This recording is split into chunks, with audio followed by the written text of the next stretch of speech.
PGT की तैयारी करने वाले मेरे सभी प्रिय साथियों को मेरा प्यार भरा नमस्कार। आज की वीडियो में हम लोग डिस्कस करेंगे टॉप 30 एमसीक्यूज जो कि डॉबर बीच पर आधारित होंगे और डॉबर बीच को किसने लिखा है? मैथ्यू अर्नोल्ड ने लिखा है। ठीक है, ध्यान बनाए रखना। अब डॉबर बीच के ये 30 एमसीक्यूज के साथ साथ वीडियो के लास्ट में हम आपको 50 वन लाइनर की पॉइंट्स देंगे, तो इसलिए वीडियो के लास्ट तक जरूर बने रहिए। चलो हम लोग शुरुआत कर लेते हैं। सबसे पहला क्वेश्चन हमारा ये है कि डॉबर बीच वाज पब्लिश, डॉबर बीच कब पब्लिश हुई है? तो 1867 में। अगर इसकी रिटन डेट पूछते तो रिटन डेट क्या है? 1851, यानी कि 1851 में ये क्या हुई थी? पब्लिश हुई थी, तो ए ऑप्शन हो जाता। लेकिन कभी भी रिटन डेट आपसे नहीं पूछी जाएगी, हमेशा पूछी जाएगी तो कौन सी? 1867, यानी कि ये पब्लिशिंग डेट, बी ऑप्शन। अगला दूसरे नंबर का क्वेश्चन है हमारा, Dover Beach is best describe as, Dover Beach किस प्रकार की कविता है? तो एक ड्रामेटिक लिरिक है, बी ऑप्शन हो जाएगा हमारा। तीसरा क्वेश्चन है हमारा, the poem reflects the Victorian crisis of, यह कविता किस संकट को व्यक्त करती है? तो बी धार्मिक आस्था का संकट, यानी कि लॉस ऑफ रिलीजियस फेथ, इस चीज को बताती है। ठीक है, विक्टोरियन एज में the dominant mood of the poem age, इस पोइम का डोमिनेंट मूड कैसा है? तो मलंकलिक है, यानी कि कविता का प्रमुख मूड क्या है? तो मलंकलिक मूड में लिखी गई है। सी ऑफ फेथ सिंबोलाइज, ये जो सी ऑफ फेथ है किसका प्रतीक है? तो ये धार्मिक विश्वास का प्रतीक है, सी ऑप्शन हमारा हो जाएगा रिलीजियस बिलीफ। 6 नंबर का क्वेश्चन है हमारा, retreating sea of faith suggest, अब बोला गया है कि सी ऑफ फेथ का पीछे हटना किसका संकेत है? तो ये जो आस्था का पतन, यानी कि डेक्लाइन ऑफ फेथ हो जाएगा, सी ऑप्शन हमारा। 7वां क्वेश्चन है, the poem is set at, कविता का दृश्य स्थल कहाँ है? इसकी सेटिंग कहाँ दिखाई जाती है? तो डॉबर बीच में, डॉबर नाम का एक बंदरगाह है, बीच है, वहीं पर इस कविता की सेटिंग है, क्योंकि कवि जो है ऐसा माना जाता है अपनी प्रेमिका के साथ वहां पर जो है इंजॉय करने के लिए, घूमने के लिए गया है। The sound of the waves brings to the poet a sense of, लहरों की ध्वनि कवि में क्या उत्पन्न करती है? तो शाश्वत उदासी, इटर्नल सैडनेस। 9 नंबर का क्वेश्चन देखो क्या है, बोला गया है Arnold compares the modern world to a, यानी कि बोला गया है जो कवि हैं वो आधुनिक संसार की तुलना किससे करते हैं? तो सपनों की भूमि से, land of dreams, B option हो जाएगा हमारा। 10 नंबर का क्वेश्चन है, nor certitude dedicates sorry indicates absence of, बोला गया है कि नॉर्थ सर्टिट्यूड से क्या अभाव प्रकट होता है? तो निश्चितता, सर्टेनिटी का अभाव। अगला 11 नंबर का क्वेश्चन है, the poem suggest the scepticism has replaced, बोला गया है कि कविता के अनुसार संदेह ने किसकी जगह ले ली है? तो संदेह ने धर्म की जगह ले ली है, रिलीजियन, बी ऑप्शन हो जाएगा हमारा। 12 नंबर का क्वेश्चन है, the growth of science in the Victorian age led to, बोला गया है कि विक्टोरियन युग में विज्ञान की प्रगति का परिणाम क्या हुआ? तो आस्था में कमी आई, जैसे जैसे विज्ञान की प्रगति हुई विक्टोरियन एज में, वैसे वैसे लॉस ऑफ फेथ, आस्था में कमी आती चली गई, लॉस ऑफ रिलीजियस फेथ, धार्मिक आस्था में कमी आई, क्योंकि दिमाग आपका तार्किक होगा तो धर्म, धार्मिक आस्था में अपने आप कैसा हो जाएगा?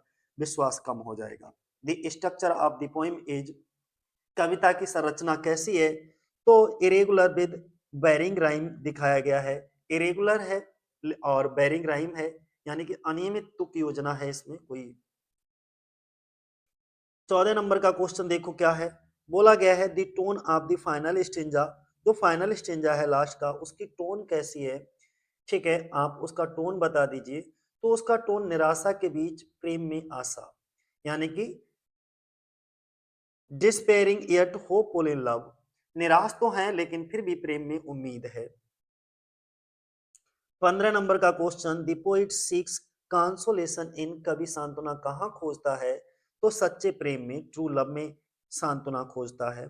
16 नंबर का क्वेश्चन है, the poem primarily reflects Arnold's view to, यानी कि कविता किस प्रकार के संकट को दर्शाती है? तो आध्यात्मिक संकट को वो दर्शाती है, यानी कि बी ऑप्शन हमारा हो जाएगा industrial sorry, modern spiritual crisis, C option हो जाएगा, आध्यात्मिक संकट को, ठीक है, दर्शाती है, तो मॉडर्न स्पिरिचुअल क्राइसिस, सी। अगला 17 नंबर का क्वेश्चन है, the imagery in the poem is mainly, तो natural and symbolic, C option हो जाएगा। कविता की इमेजरी मुख्यतः कैसी है, तो प्राकृतिक और प्रतीकात्मक। अगला क्वेश्चन है 18 नंबर का, the phrase ignorant armies clash by night, most important line है ये, ठीक है। Ignorant armies clash by night का अर्थ क्या है, इसका अर्थ है नैतिक अराजकता और भ्रम, यानी कि कंफ्यूजन एंड मोरल क्वाइस। अगला 19 नंबर का क्वेश्चन है, Arnold's treatment of nature in the poem is, प्रकृति का चित्रण कविता में कैसा है, तो प्रतीकात्मक और चिंतनशील है, यानी कि सिंबॉलिक और रिफ्लेक्टिव दिखाया गया है।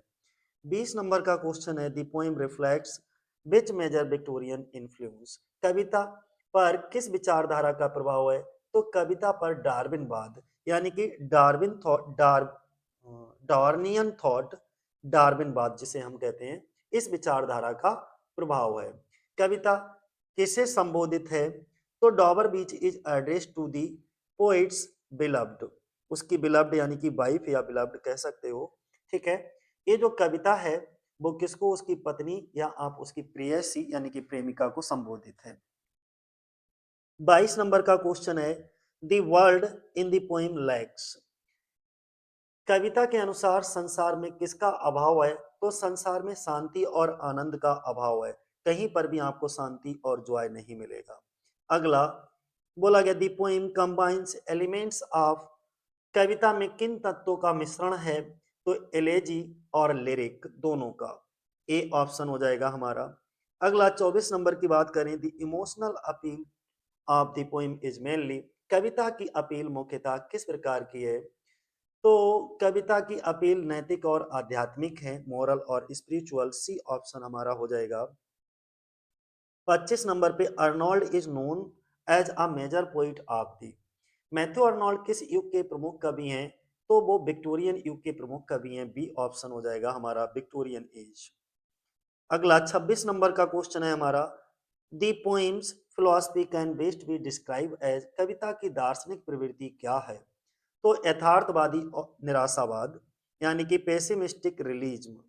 अगला 26 नंबर का क्वेश्चन है हमारा, the opening of the poem presents a scene of, कविता की शुरुआत किस दृश्य से होती है, तो शांत समुद्र और चांदनी रात, calm sea and moonlight, moonlit night.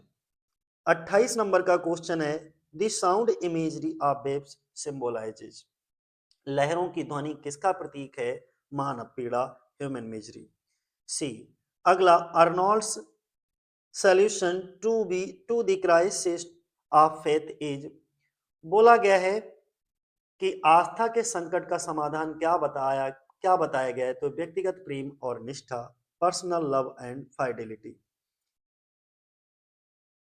30 number का क्वेश्चन है हमारा, Dover Beach ultimately conveys a sense of, यानी कि कविता का अंतिम संदेश क्या है, डॉबर बीच कविता का अल्टीमेटली वो क्या संदेश देना चाहती है, तो spiritual uncertainty with hope in love, C option हो जाएगा। प्रेम में सत्यता ही सहारा है, प्रेम में सत्य ही सहारा है, इसलिए जब आप प्रेम में हो तो अपने रिश्ते के प्रति सच्चे रहो। हमने क्या बताया, 50 मोस्ट इंपॉर्टेंट एग्जाम फैक्ट हैं डॉबर बीच के ऊपर, ठीक है, तो इनको भी हम इसी वीडियो में लास्ट में डिस्कस कर लेते हैं। और ये जो डॉबर बीच है वो किसके द्वारा, मैथ्यू अर्नोल्ड के द्वारा लिखी गई, वो पहले भी बता चुका हूं, लेकिन हमें अब मतलब है किससे, बेसिक फैक्ट, तेजी से 5 मिनट के अंदर 50 बेसिक फैक्ट डिस्कस कर लेंगे, 5 मिनट के अंदर 50 बेसिक फैक्ट हो जाएंगे। देखो चलो कैसे करके,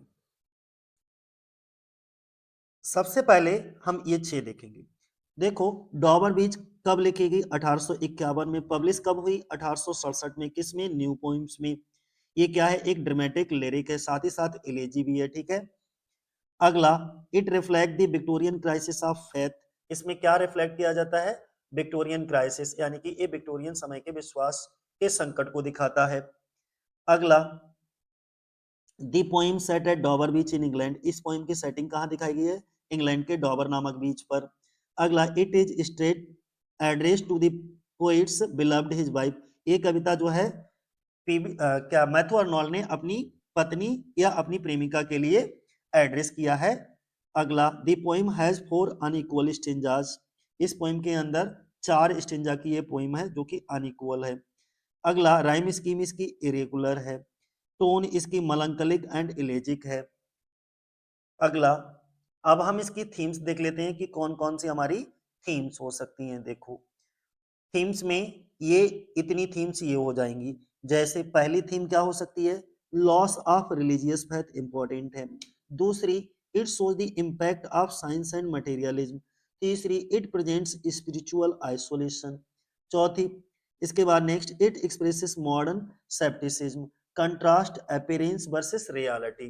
तो समझ में आ रहा है, धार्मिक विश्वास का नुकसान, साइंस और मटेरियलिज्म के असर को दिखाता है, ये स्पिरिचुअल आइसोलेशन को दिखाता है, ये मॉडर्न स्केप्टिसिज्म को एक्सप्रेस करता है, ये दिखावा वर्सेस रियलिटी के बीच अंतर को दिखाता है। इसके बाद और कौन सी, ये यहां से देख लो, अब 16 से लेकर के 20 तक। It appears, the world appears beautiful but is inwardly empty.